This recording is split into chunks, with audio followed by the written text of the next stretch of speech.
Aujourd'hui, on se retrouve dans mon bureau pour une vidéo légèrement différente de ce que je fais d'habitude. Pour ceux qui ne le savent pas, j'ai il y a quelques années créé un blog que je n'ai mis au goût du jour que lors de mes débuts sur Instagram. Et aujourd'hui, j'ai envie d'un truc un petit peu plus quali, un petit peu plus pro, parce que c'est un blog que j'ai créé en 2015 et que au fur et à mesure du temps, en fait, mes intérêts ont un petit peu changé. Et donc du coup, je me suis dit, pourquoi pas en refaire un neuf, un petit peu plus pro, un petit peu plus quali. Et j'avais tout simplement envie de vous emmener avec moi durant tout ce processus, parce que je me suis dit que d'autres personnes seraient peut-être intéressées de créer un blog ou de savoir comment ça fonctionne, etc. Donc pourquoi pas. Attention, je ne suis pas une professionnelle du web design, etc. Il faut savoir que je fais ça à titre personnel. Dans la vie professionnelle, j'ai quand même l'habitude d'utiliser certains outils pour le web, mais pour autant, je tiens quand même à préciser que je ne suis pas une pro. Mais comme quoi, c'est à la portée de tout le monde, il suffit juste de mettre un petit peu d'huile de coude. Cette vidéo sera divisée en différents chapitres et chaque chapitre traitera d'un point qui, selon moi, est hyper important avant de créer un site web ou un blog. Donc on passe sans plus attendre au premier chapitre. Parce que oui, avant de commencer à créer un blog, il faut un minimum s'y connaître. Donc la première étape pour toi sera de prendre toutes les informations possibles et inimaginables sur le fait de créer un site web, sur le fait de créer un blog, qu'est-ce que ça signifie, quelles sont les différentes options qui s'offrent à toi, quels sont les différents sites internet qu'il existe, comment est-ce que l'on crée un blog, ce sur quoi il est important de faire attention. Et pour trouver toutes ces informations, il te suffira tout simplement de taper dans Google comment créer un blog et je pense que pléthore d'articles s'offriront à toi pour savoir comment faire. Tu peux également faire tes recherches sur YouTube, sur Pinterest, enfin bref, généralement il existe quand même pas mal de sites internet aujourd'hui qui te permettent de t'orienter en fait sur la création d'un blog. Notamment, quels sont les différents sites internet que tu peux utiliser pour créer ton site web. Est-ce que tu préfères avoir un blog ou un site web hébergé sur un programme ou est-ce que tu veux avoir un site auto-hébergé? Je pense notamment à wordpress.com, wordpress.org, il y a toujours un petit peu le débat. Bref, si tu ne sais pas ce que c'est que tu n'es pas assez renseigné. Bien évidemment, il n'existe pas que WordPress, il existe également Wix, Squarespace, etc. Tu sauras ce que tu prends en fonction des informations que tu reçois lors de tes recherches.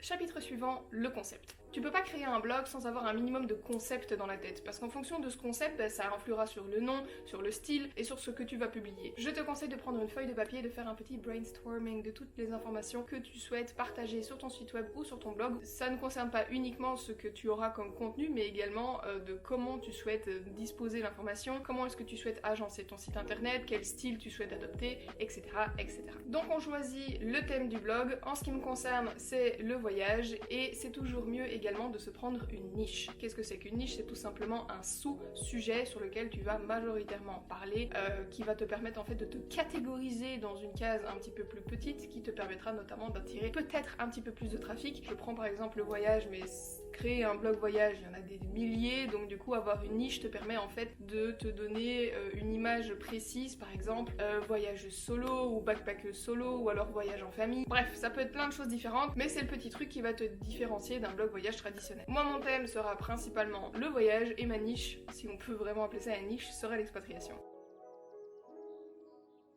Une fois que tu as le concept général, le thème et la niche de ton blog, il va falloir te trouver un nom avant de pouvoir le créer, parce que oui, quand tu crées le blog, on va te demander le nom. Pour moi, ça a été l'étape la plus compliquée parce que certains te diront qu'il y a certaines règles à respecter absolument pour pouvoir avoir un référencement un petit peu plus facile, un petit peu plus simple. Il faut également que ce soit pas trop long, il faut que ce soit compréhensible, il faut que ce soit pas déjà pris, parce que avec le nombre de sites internet qu'il existe aujourd'hui, il est très facile de trouver un nom, puis au final que celui-ci soit déjà pris. Enfin bref, pour moi ça a vraiment été le plus compliqué.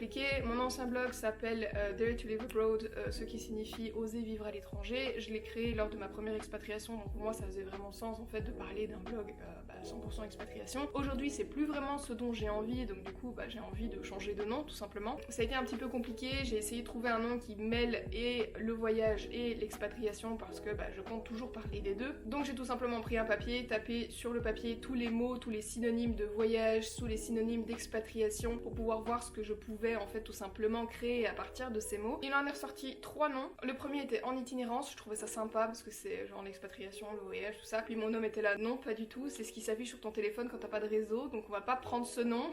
J'ai pensé à partir ailleurs ou oser partir, mais j'aimais bien l'idée de garder le oser, le dare to qui vient de mon premier nom de blog pour pouvoir garder un petit peu, genre, je sais pas moi, une trajectoire entre guillemets. Donc je suis restée sur oser et pas forcément envie d'un nom très long, donc je me suis dit ok, pourquoi pas utiliser oser ailleurs. C'est assez vague, donc ça peut parler de l'expatriation et du voyage. Et après avoir proposé tous ces noms à des amis et à mon homme, celui que tout le monde a préféré de manière unanime, c'était oser ailleurs. Donc du coup, ce sera le nom de ce site web. Au début, j'étais un peu dans le doute. J'étais pas vraiment sûre que c'était vraiment ce pourquoi je voulais partir, mais j'ai pas forcément eu d'autres idées. Je voulais pas avoir un nom en anglais pour tout simplement aider au référencement, donc je voulais un truc un petit peu plus simple. Et en fait, c'est tout simplement ce qui est ressorti le plus, c'est ce que les gens ont le plus apprécié. Donc bon, j'écoute tout simplement mes proches. Outre trouver un nom, il faut également vérifier que ce nom soit disponible. Je sais qu'on n'y pense pas forcément, et donc du coup, tu peux parfois être un petit peu déçu quand tu vois que le nom est déjà pris, hein. Mais va sur Facebook, va sur Instagram, va sur TikTok, va sur tous les réseaux sociaux que tu comptes utiliser, notamment Pinterest, hein, pour les blogs, c'est vraiment hyper intéressant. Va tout simplement voir si ce nom existe déjà sur ces réseaux sociaux. S'il n'existe pas, dépose-les partout. C'est-à-dire que je me suis créé un compte Instagram avec le nom pour pas qu'on me le vole ou qu'on se fasse passer pour moi. Pareil sur Facebook, pareil sur TikTok, pareil sur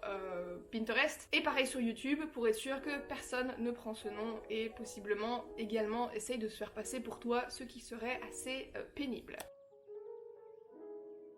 Après avoir trouvé ton nom, tu peux enfin créer ton blog. Tu vas tout simplement prendre la plateforme que tu as choisie à l'étape 0 parce que oui, durant tes recherches, tu as acquis tellement d'informations que normalement tu as déjà dû trouver le site internet de tes rêves ou du moins l'hébergeur de tes rêves. Si ce n'est pas le cas, c'est que la première étape est ratée. Donc je te conseille de refaire marche arrière et de vérifier toutes ces étapes. En ce qui me concerne, j'ai décidé de partir sur WordPress parce que j'étais sur WordPress et je compte rester sur WordPress. Ensuite, la question s'est posée, est-ce que je reste sur WordPress.com ou est-ce que je migre sur un site auto-hébergé et que j'utilise le programme wordpress.org. J'ai longtemps tergiversé, pesé le pour et le contre, et étant donné que je ne considère pas que j'ai assez de connaissances pour gérer la sécurité de mon site moi-même, j'ai préféré rester sur wordpress.com. Je sais que certaines personnes me diront que c'est une très grosse erreur. Alors déjà de 1, il n'y a pas d'erreur, il n'y a que le fait de ne pas se renseigner qui en est une. Je me suis renseignée et je sais ce que ça implique. Encore une fois, je considère pas que j'ai le temps et les connaissances nécessaires pour pouvoir en fait tout simplement m'occuper moi-même de la sécurité du site internet. C'est la raison pour laquelle je passe par wordpress.com, parce qu'à partir de ce moment-là, ce sont eux qui gèrent la responsabilité du site, et surtout, j'ai un service après-vente 24 sur 24, 7 jours sur 7. Enfin ça dépend du plan que tu prends, parce que WordPress peut être gratuit, mais si tu veux ton propre nom de domaine, etc., il faut passer sur un plan payant. J'ai également la chance de pouvoir profiter d'un code de moins 50% sur l'achat de mon plan WordPress, et c'est la raison pour laquelle je me suis finalement décidée pour ça, parce que oui, un site auto-hébergé techniquement coûte un petit peu moins cher qu'un site WordPress business, mais dans le cas où j'ai un code de moins 50%, ça revient à la même chose, voire même c'est peut-être un petit peu plus intéressant vu que j'ai le service qui va avec. Donc je me suis décidée pour wordpress.com, mais encore une fois je t'invite à faire des recherches très approfondies là-dessus pour savoir ce que tu veux vraiment et ce que tu souhaites et quelles sont les différentes plateformes qui sont à ta disposition et quelles sont les plateformes qui pour toi le sont le plus utilisables. Parce que chacun a des affinités différentes. Moi j'aime bien WordPress, j'ai essayé Wix, j'ai essayé Squarespace et au final je suis restée sur WordPress parce que c'est ce sur quoi j'avais l'habitude de travailler. Et pour tous ceux qui se posent la question, oui mais une fois que tu es passé sur wordpress.com, est-ce que tu peux le ré-auto-héberger? Oui, bien évidemment. Le nom de domaine t'appartient, tu n'auras qu'à tout simplement résilier ton abonnement sur wordpress.com et ensuite prendre un abonnement sur un hébergeur et tout simplement exporter ton site web sur cet hébergeur avec l'outil wordpress.org. Maintenant que tu as créé ton site web, tu as une page tout simplement vierge, donc il reste tout à faire. La première chose que personnellement je fais, c'est le squelette du blog. Si tu as bien créé ton concept, tu sais quelles sont les différentes catégories de ton blog, ce sur quoi tu veux parler, et donc du coup tu peux déjà, entre guillemets, préparer le squelette. Ça doit pas, je pense, être l'étape la plus longue, mais c'est quand même assez important parce que c'est en fonction de ce squelette que tu vas pouvoir agencer tes différentes pages. En ce qui me concerne, j'ai tout simplement la page à propos, le blog voyage divisé en continents et ensuite en pays. J'ai également la partie sur l'expatriation et à terme j'aurai peut-être un webshop. Ça j'en parle pas pour l'instant, mais c'est un projet qui mûrit dans ma tête actuellement, on verra si ça vaut le jour ou pas. Bref, ce sont les catégories que je me suis données et c'est le squelette que je vais agencer. Sur WordPress, on fonctionne par des pages, tu peux également fonctionner par catégorie ou par directement article. Moi je préfère passer par des pages parce que je trouve ça un petit peu plus sympathique, mais tu fais ce que tu veux. Chapitre 5, le design, ma partie préférée. Encore une fois, je ne suis pas une professionnelle, mais je sais pas, c'est une partie qui me détend particulièrement, de réfléchir aux couleurs, réfléchir à l'agencement. Enfin bref, je pense que c'est la partie que j'ai le plus appréciée. Bon, après, le mettre en forme, c'est un petit peu plus compliqué, mais en tout cas, c'est ce que j'ai pris le plus de plaisir à faire. En ce qui me concerne, étant donné que je voulais quelque chose d'un petit peu plus visuel, je me suis mise sur Canva et j'ai tout simplement agencé les différents éléments que je voulais voir sur mon site web pour voir si ça fonctionnait, et pour la simple et bonne raison que pour l'instant j'avais pas encore vraiment pris Elementor en main et j'avais vraiment envie tout simplement d'avoir un modèle pour pouvoir créer le site web. C'est pour ça que j'ai fait ça en 2 étapes différentes. Maintenant, si tu es habitué sur Elementor, peut-être que tu jugeras que tu n'as pas besoin de faire un modèle sur Canva et que tu peux directement passer sur l'édition du site web. Chacun fait ce qu'il veut. Moi j'ai bien aimé le fait de pouvoir en fait tout simplement drop and drag mes différents éléments sur Canva, et ça m'a permis également de réfléchir sur plusieurs semaines sur ce site et sur ce concept. Pense également à tout ce qui est identité visuelle. C'est comme ça qu'on différencie généralement les blogs et une image de marque. Je trouve que c'est quelque chose d'hyper intéressant, donc n'hésite pas à regarder sur différents blogs ou différentes chaînes YouTube comment est-ce que tu peux travailler en fait tout simplement ton image de marque. Ça concerne tout ce qui est logo, lettrine, mock-up, couleur d'utilisation, tout ce qui est police, généralement t'en prends 2 voire même 3. Bref, tu te crées tout simplement une identité visuelle. Sachez que c'est des choses aussi qui sont faites par des professionnels, donc si tu galères à le faire, n'hésite pas à passer par un pro.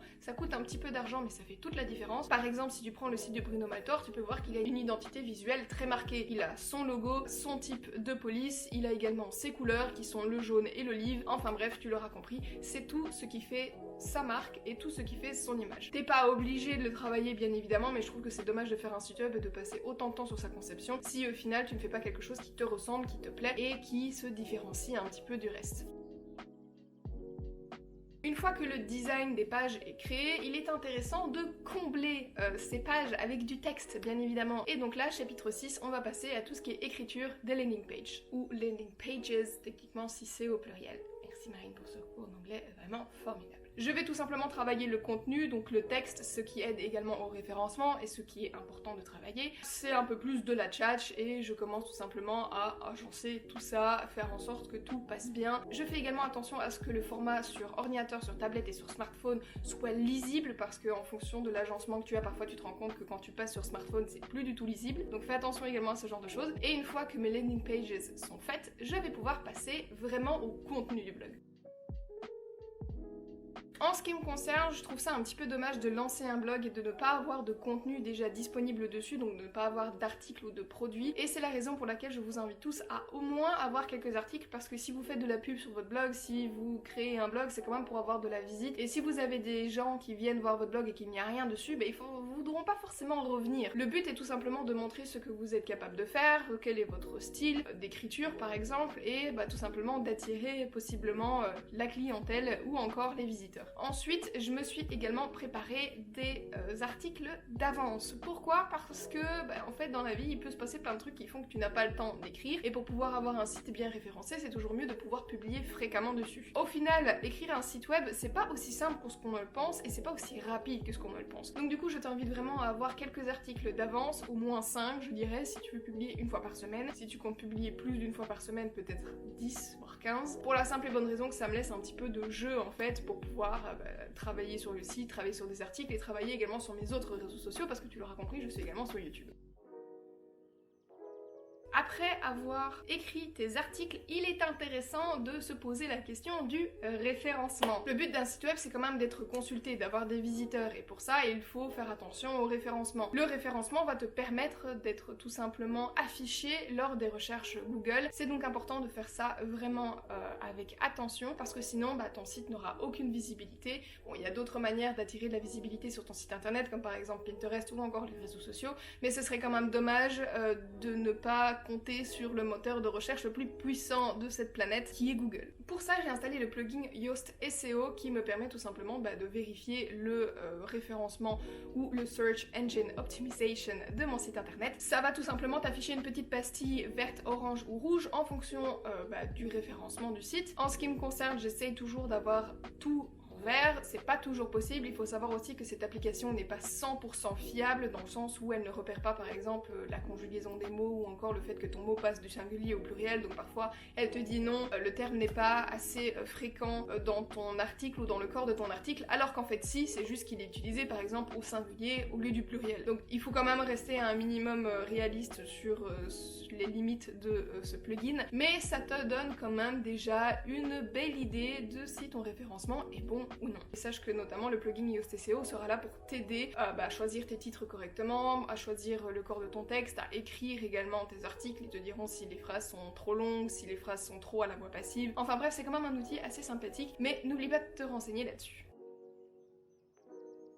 Une fois que le référencement est prêt, on passe à l'avant-dernière étape qui est vérification du site web. Qu'est-ce que signifie vérification du site web? Tu vas tout simplement aller sur toutes les pages de ton site, tester tous les liens pour être sûr qu'ils ne soient pas morts ou qu'ils ne soient pas mal écrits. Tu vas faire ça sur tablette, sur téléphone et également sur ordinateur pour voir si la mise en page se met correctement, parce que sinon ce serait quand même un petit peu dommage. Et il faut surtout soigner la mise en page sur smartphone, parce qu'aujourd'hui la plupart des blogs sont consultés par des smartphones. Tu vérifies que les couleurs passent bien, qu'il n'y ait pas des textes qui se chevauchent les uns aux autres. Tu fais attention à ce que le site ne soit pas trop lent à charger non plus, parce que sinon c'est pas très agréable pour l'expérience visiteur. Tu vérifies que les vidéos soient bien présentes si tu en as mis, que les photos soient de qualité suffisante, que bref, tout coïncide. C'est hyper important de vérifier ce site parce que si tu le lances, que tu fais de la pub sur tes réseaux et qu'au final les gens viennent dessus et se rendent compte que ça fonctionne pas, c'est un petit peu dommage d'avoir passé autant de temps pour au final ne pas avoir de résultat. Maintenant, on va enfin pouvoir publier ce site web aux yeux de tous. Bien évidemment, lors du lancement de site web, je t'invite à faire le plus possible de pub à ce sujet, que ce soit sur YouTube, Instagram, TikTok, Facebook, Pinterest, peu importe, mais le but c'est quand même de partager un maximum le travail que tu as pu fournir. N'hésite pas également à utiliser Pinterest, c'est un outil merveilleux pour augmenter les visites sur ton blog avec ces fameuses épingles, donc oui, il faut travailler un minimum sur le visuel, mais bon, si tu as déjà travaillé sur le visuel de ton blog, je pense pas que tu seras perdu, et je pense que ça peut t'apporter énormément de visibilité, donc n'hésite pas à le faire. Je pense que c'est la fin de cette vidéo. Encore une fois, ce n'est que mon retour, et je ne suis pas une professionnelle, mais je pense que ça peut quand même être intéressant de voir comment un newbie se débrouille sur ce sujet et peut-être te montrer que c'est pas si horrible que ça et c'est pas si compliqué que ça, même si tu es débutant. En tout cas, je t'invite bien évidemment à aller voir ce site web qui m'a pris quand même quelques semaines de travail, et on se retrouve la semaine prochaine pour une nouvelle vidéo qui à nouveau reparlera soit de voyage et d'expatriation, je vous rassure, ça parlera pas toujours du blog, et on se retrouve bientôt, je l'espère, dans une nouvelle vidéo. Ciao!